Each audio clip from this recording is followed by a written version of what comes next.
बिहार की राजधानी पटना में बीपीएससी परीक्षा के नॉर्मलाइजेशन के विरोध में शुक्रवार को जोरदार प्रदर्शन हुआ। इस दौरान प्रदर्शनकारियों के समर्थन में फेमस टीचर खान सर गर्दनी बाग धरना स्थल पर पहुंचे थे। हालांकि देर शाम खबर आई कि उन्हें हिरासत में ले लिया गया है और गर्दनी बाग थाने में रखा गया है। इसके बाद थाने के गेट के बाहर बड़ी संख्या में छात्र इकट्ठा हो गए और उन्हें छोड़ने की मांग को लेकर नारेबाजी करने लगे।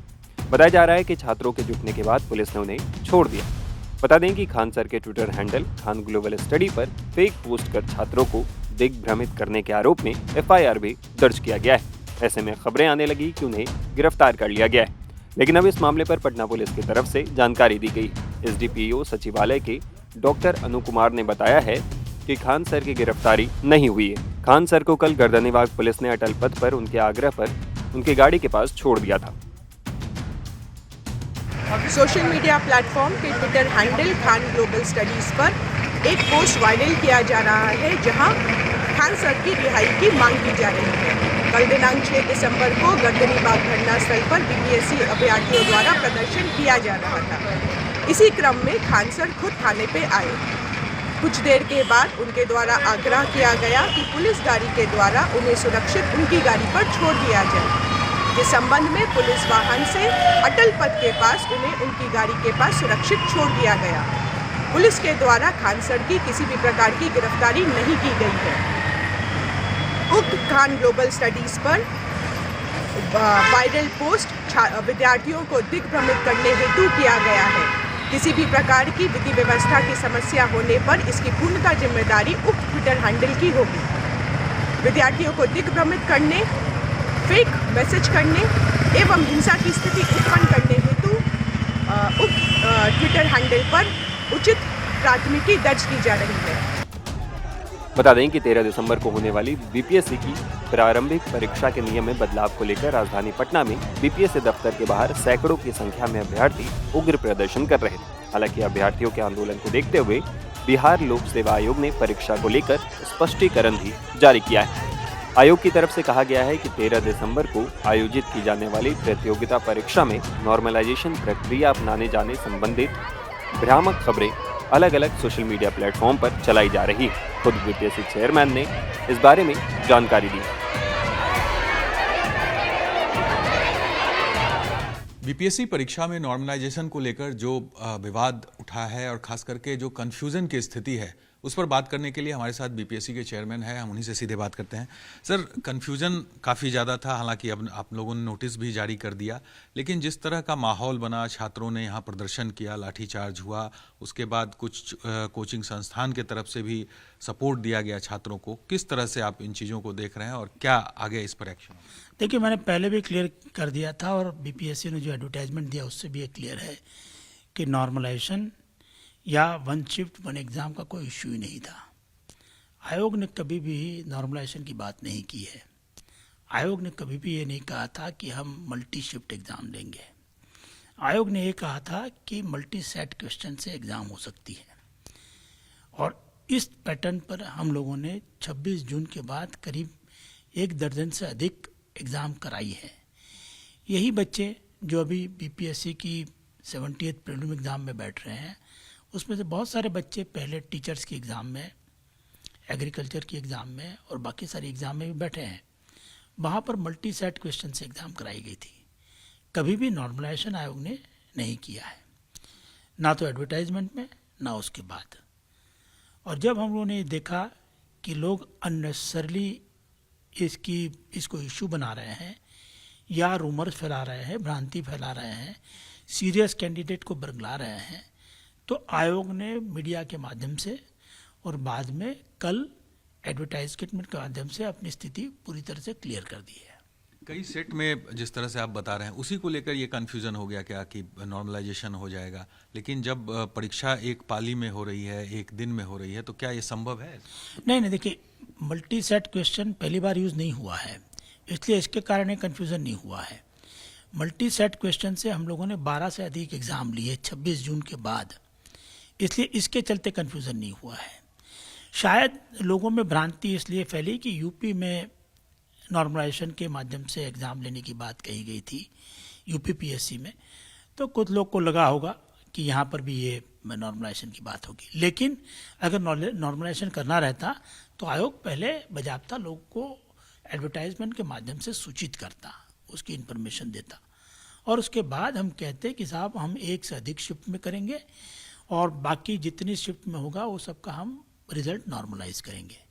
लेकिन जब हमने स्टूडेंट को अपना एडमिट कार्ड डाउनलोड करने के लिए एडवर्टाइजमेंट दे दी कि एग्ज़ाम 13 तारीख को दिन में 12 बजे से 2 बजे के बीच में की जाएगी, उसका मतलब है कि one shift one day exam थी, तो नॉर्मलाइजेशन का सवाल ही नहीं उठता उसमें। तो ये कन्फ्यूज़न या रूमर्स या तो जानबूझ के फैलाई गई है या लोग मानने को तैयार नहीं थे इस चीज़ को। तो जो जिन लोगों का हाथ है इसमें, क्योंकि कई कोचिंग संस्थान के जो टीचर हैं वो भी इस पूरे आंदोलन में छात्रों के साथ दिखे, धरना प्रदर्शन के दौरान भी साथ रहे, और बीपीएससी को लेकर कई तरह के आरोप उन्होंने ऑन रिकॉर्ड बोला कि बीपीएससी झूठ बोलता है, बीपीएससी लोगों को, छात्रों के भविष्य के साथ खेल रहा है। तो ऐसे लोगों को चिन्हित करके कार्रवाई की जाएगी क्या? आप प्रशासन से आप लोगों ने कंसल्ट किया इन चीज़ों को? देखिए, मैं स्पष्ट कर देना चाहूँगा कि छात्रों का सबसे बड़ा हितैषी बीपीएससी खुद है। बीपीएससी खुद ये कोशिश करता है कि बिहार के छात्रों का भविष्य दांव पर ना लगे और एक साफ सुथरी और कदाचार मुक्त परीक्षा व्यवस्था के लिए आयोग कटिबद्ध है। पिछले 6 महीने में हम लोगों ने जो भी एग्ज़ाम कराई है वो पूरी तरह से निष्पक्ष रूप से फेयर और ट्रांसपेरेंट वे में कराई है। लेकिन ये बात सही है कि कुछ लोग इंक्लूडिंग कुछ संचालक जो कोर ट्रेनिंग कोचिंग क्लासेस के संचालक हैं, सर जैसे तमाम जो शिक्षक हैं वो थे इस आंदोलन। ऐसे कुछ लोगों ने जरूर इस बात का नॉर्मलाइजेशन की पूरी प्रक्रिया को समझे बगैर लोगों को बरगलाने की कोशिश की है। नॉर्मलाइजेशन की प्रक्रिया कोई नई प्रक्रिया नहीं है, ये राज्य स्तर पर या नेशनल लेवल पर कब से लागू है, 2012 से ही लागू है। बड़ी बड़ी एग्ज़ाम जैसे बैंकिंग सर्विस रिक्रूटमेंट की एग्ज़ाम, GEE की एग्ज़ाम, स्टाफ सिलेक्शन कमीशन की एग्ज़ाम, जहाँ पर बहुत बड़ी संख्या में स्टूडेंट रहते हैं, एप्लीकेंट रहते हैं, वहाँ पर नॉर्मलाइजेशन करना आवश्यक हो जाता है क्योंकि इतना एकोमोडेशन होता नहीं है। और जहाँ 15 शिफ्ट में 20 शिफ्ट में एग्ज़ाम होगा तो नॉर्मलाइज करके रिजल्ट दिया जाता है। नॉर्मलाइजेशन के इश्यू को लोगों ने हाई कोर्ट में और सुप्रीम कोर्ट में भी चैलेंज किया था, लेकिन माननीय उच्च न्यायालय ने या माननीय सर्वोच्च न्यायालय ने भी ये पूरी नॉर्मलाइजेशन की पैटर्न को पूरी तरह से फेयर, ट्रांसपेरेंट और साइंटिफिक माना है। उन्होंने ये माना है कि ये सिस्टम के चलते किसी को भी अन्याय नहीं होता, किसी को फेवर नहीं होती, किसी को डिसफेवर भी नहीं होता है।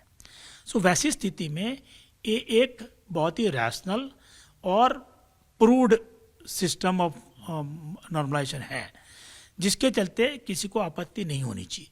लेकिन जब मैं बिहार पब्लिक सर्विस की बात करता हूँ तो यहाँ पर हमने अभी तक किसी एग्ज़ाम में नॉर्मलाइजेशन नहीं किया है। अगर करेंगे तो हम जरूर छात्रों को बताएंगे इस चीज़ से। एक्शन को लेकर क्या कार्रवाई आप लोग कर रहे हैं ऐसे लोगों के ऊपर, क्योंकि खान सर, रहमान सर, इस तरह के कई नाम हैं जो कि इस आंदोलन में छात्रों के साथ थे, नारेबाजी कर रहे थे, उन लोगों को एक तरह से भड़का रहे थे। देखिए, बहुत लोग का मीडिया वायरल भी हो रहा है जिससे पता चल रहा है कि लोगों ने पूरी परीक्षा व्यवस्था पर सवाल उठाते हुए भाषण भी किए हुए हैं बगैर किसी आधार के।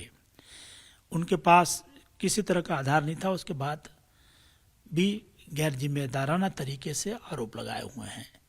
तो ऐसे लोगों के खिलाफ कार्रवाई करने के लिए हमने जिला प्रशासन को लिखा है। इसमें पुलिस अपने स्तर से इन्वेस्टिगेट करेगी कि साहब ये रूमर्स किसने फैलाई है, उसके पीछे के क्या उद्देश्य है, उसके पीछे कौन लोग थे, आगे कौन लोग थे और ये करने का कारण क्या था। क्या ये पूरी व्यवस्था को चौपट करने के लिए किया गया, क्या पूरी आयोग की जो प्रतिष्ठा है उसके ऊपर को धूमिल करने के लिए किया गया है, वो इन्वेस्टिगेशन के क्रम में देखा जाएगा और जो लोग दोषी होंगे मुझे विश्वास है कि पुलिस इसके ऊपर कार्रवाई करेगी। एक कन्फ्यूजन अभी ये इस मामले को लेकर भी है कि जो सर्वर डाउन होने की बात कही गई थी जब फॉर्म भरा जा रहा था तो लगभग 1 लाख स्टूडेंट फॉर्म नहीं भर पाए, ऐसी दलील दी जा रही है छात्रों की तरफ से। बहुत अच्छा हुआ, एक क्वेश्चन भी आपने रेज कर लिया। देखिए, मैं पूरा घटना चक्र बताता हूँ आपको। हमारी एडवर्टाइजमेंट 23 सितंबर 2024 को इश्यू होती है। उस दिन से बच्चे फॉर्म भरना शुरू करते हैं। Last date of application submission 18 October थी। हम लोगों ने करीब 1 महीने का टाइम दिया था बच्चों को। तब ये बात उठी कि भाई दशहरा वगैरह के चलते काफ़ी बच्चे अपना फॉर्म नहीं भर पाए हैं। तो आयोग ने उनकी कठिनाइयों को ध्यान में रखते हुए 15 दिन के लिए last date of submission extend कर दिया। तो नई डेट हम लोगों ने 4 नवंबर 2024 की। इस दौरान आयोग को ऑलमोस्ट 5 लाख बच्चों ने एप्लीकेशन भर दी थी। ये जो बात कही जा रही है कि कुछ लोगों ने रजिस्ट्रेशन किया था लेकिन वो फॉर्म नहीं भर पाए हैं, उस संबंध में मैं स्पष्ट करना चाहूँगा कि लास्ट 4 दिन में 1,35,000 बच्चों ने फॉर्म भरे थे। इसलिए ये कहना कि सर्वर डाउन था जिसके कारण लोग नहीं भर सके, वो गलत है। दूसरा, रजिस्ट्रेशन कोई भी करा सकता है, ये वन टाइम रजिस्ट्रेशन है। ये रजिस्ट्रेशन इसी एग्ज़ाम का नहीं है, ये वन टाइम रजिस्ट्रेशन लोगों ने किया है। उन्हीं लोग को सीरियस कैंडिडेट हम लोग मानते हैं जो अपना फॉर्म भरे, साथ में फीस भी भर दें। तो आप देखिएगा कि अब 4,83,000 लोगों ने अपना फॉर्म भी भरा और फीस भी भर दिया है। बाकी बच्चे ऐसे हो सकते हैं जिन्होंने अपना रजिस्ट्रेशन करा लिया है लेकिन वो आगे वाली एग्ज़ाम में अपना फॉर्म भरेंगे। इसलिए ये कहना ठीक नहीं होगा कि बहुत सारे बच्चे एग्ज़ाम में अप्लाई करने से छूट गए। और अगर 15 दिन एक्सटेंड करने के बाद भी अगर कोई छूट जाता है तो वो अपनी छात्रों की स्वयं की गलती के कारण है। आयोग ने उनको 15 दिन का एक्सटेंशन का टाइम दे दिया था और जब 5 लाख से ऑलमोस्ट 5 लाख लोगों ने अप्लाई कर दिया है इस एग्ज़ाम के लिए, तो हमको जितनी उम्मीद से उससे ज़्यादा लोग का एप्लीकेशन हमको मिला हुआ है। एग्जाम का जो डेट है अब वो बढ़ने की कोई उम्मीद नहीं है, छात्र जो मांग कर रहे हैं? नहीं, देखिए, एग्ज़ाम तो अब 13 तारीख को निर्धारित है। हम लोगों ने एडमिट कार्ड भी डाउनलोड करवा लिए। आज की फिगर के हिसाब से 4,83,000 छात्रों में से करीब 3.5 लाख छात्रों ने अपने फॉर्म भी डाउनलोड कर लिए हैं। तो छात्र पूरी तरह से तैयार है एग्ज़ाम देने के लिए। छात्रों में खाली भ्रांति फैलाई जा रही थी। आपके चैनल के माध्यम से मैं सभी छात्रों को भी ये अनुरोध करना चाहूँगा कि वे परीक्षा के बारे में निश्चिंत रहे। आयोग पूरी तरह कटिबद्ध है परीक्षा को फेयर, कदाचार मुक्त कराने के लिए, और आयोग इसको इंश्योर करेगा। बच्चे अपने मन से, लगन से तैयारी करें और परीक्षा में एग्ज़ाम दें। किसी भी अफवाह पर, किसी भी भ्रांति पर ध्यान ना दें। बहुत बहुत धन्यवाद। तो रवि परमार जी थे, बीपीएससी के चेयरमैन हैं। उन्होंने साफ तौर से कहा कि कन्फ्यूजन क्रिएट किया गया, भ्रम की स्थिति पैदा की गई, इस वजह से छात्रों का ये आंदोलन हुआ। लेकिन बीपीएससी नॉर्मलाइजेशन को लेकर अपना जो पक्ष है वो शुरू से स्पष्ट करते रहा है। एडवर्टाइजमेंट से लेकर अब तक बीपीएससी ने साफ किया है कि इस एग्जाम में कोई नॉर्मलाइजेशन नहीं हो रहा है। बावजूद इसके इस मुद्दे को लेकर भ्रम फैलाया गया। अब प्रशासन से भी लोगों ने कंसल्ट किया है और ऐसे लोगों को चिन्हित करने की भी मांग प्रशासन से की है जिन्होंने बच्चों को यहाँ पर बरगलाया है। कैमरा पर्सन मुस्तफा के साथ साकेत कुमार, टाइम्स नाउ भारत, पटना।